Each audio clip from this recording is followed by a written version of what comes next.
Ramazan'da oruç tutmak doping. Kolesterol ve tip 2 diyabet hep söylediğim şey. Bunlar bir hastalık değil. Biz kalp krizlerini en çok iftardan yarım saat ila 1 saat sonra görüyoruz. Sebebi yeni şeyler söylememiz lazım. Artık sıkıldım ben. Enerji içecekleri eşittir zarar. Zayıf hasta asla kalp krizi geçirmez değil, onlar da geçirir. Sadece insanlara tavsiyem,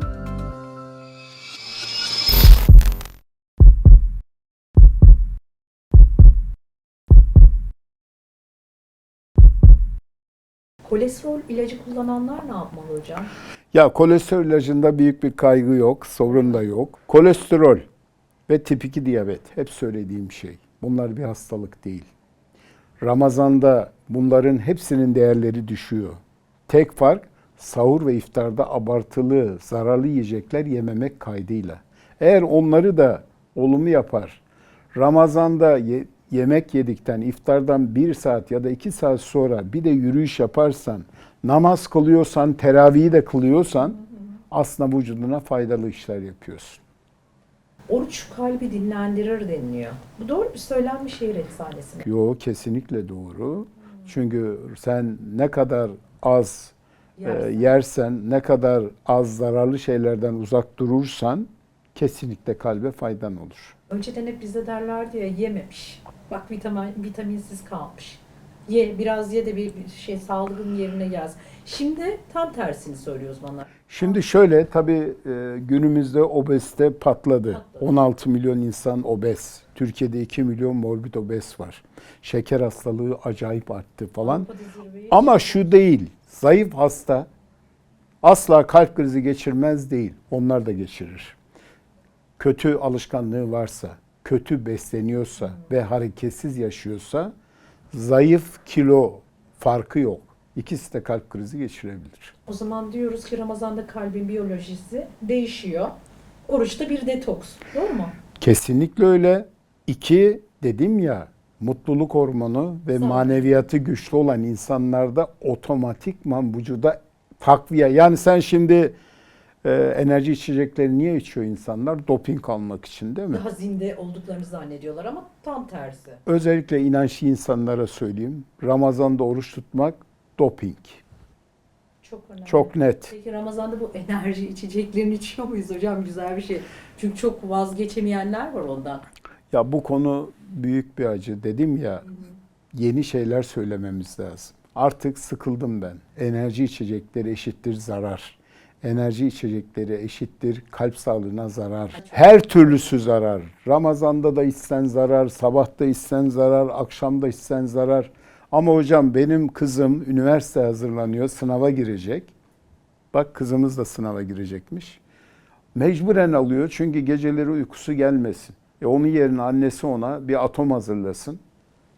Koysun tropikal meyvelerden, C vitaminlerinden zengin bir meyve suyu. Al sana doping. Al sana doping. Neyle açmalıyım hocam? Suyla mı, hurmayla mı? Bu alışkanlığa göre değişir. Suyla da açabilirsin, hurmayla da açabilirsin, zeytinle açabilirsin.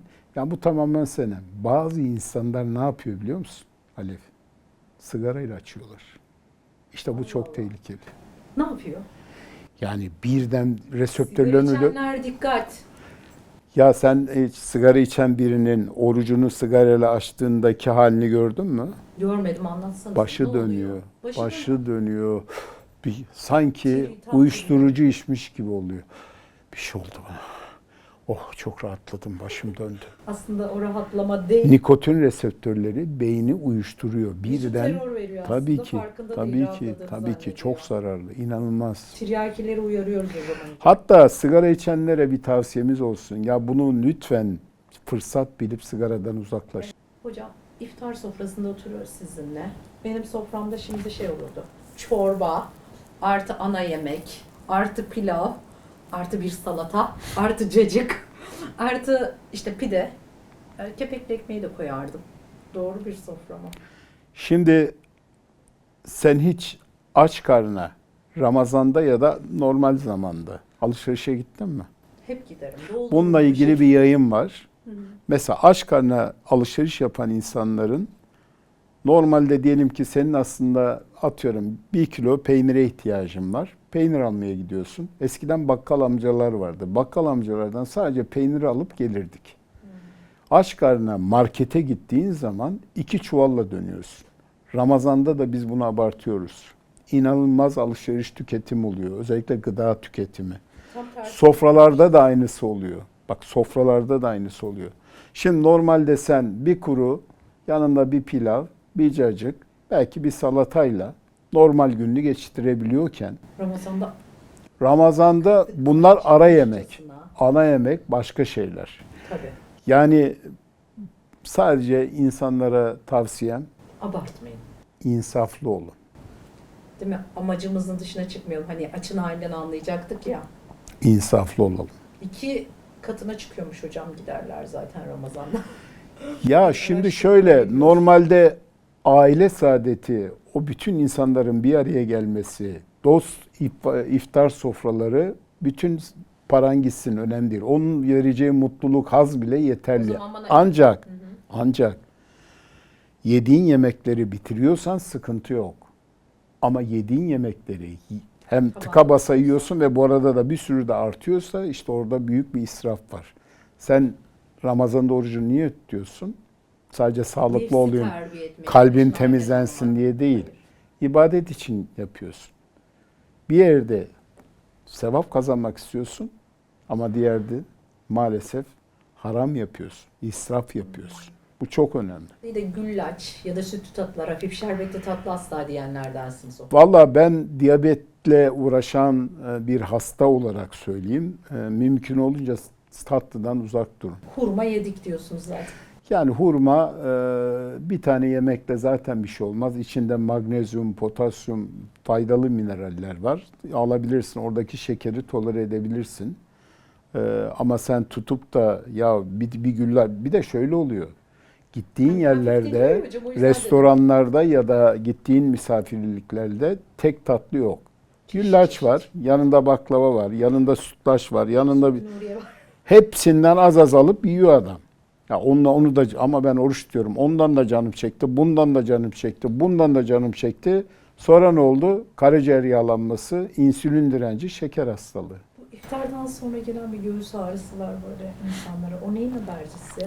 Şimdi iftardan sonra dedim ya sana, biz kalp krizlerini en çok iftardan yarım saat ila 1 saat sonra görüyoruz. Sebebi hızlı yemek yiyen insanlar, mide birden geriliyor ve maalesef kan, yani tansiyon düşüyor.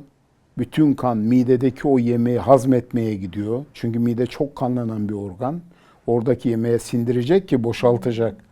Bu sefer ne oluyor? Beyin ve kalbin oksijensiz kalıyor.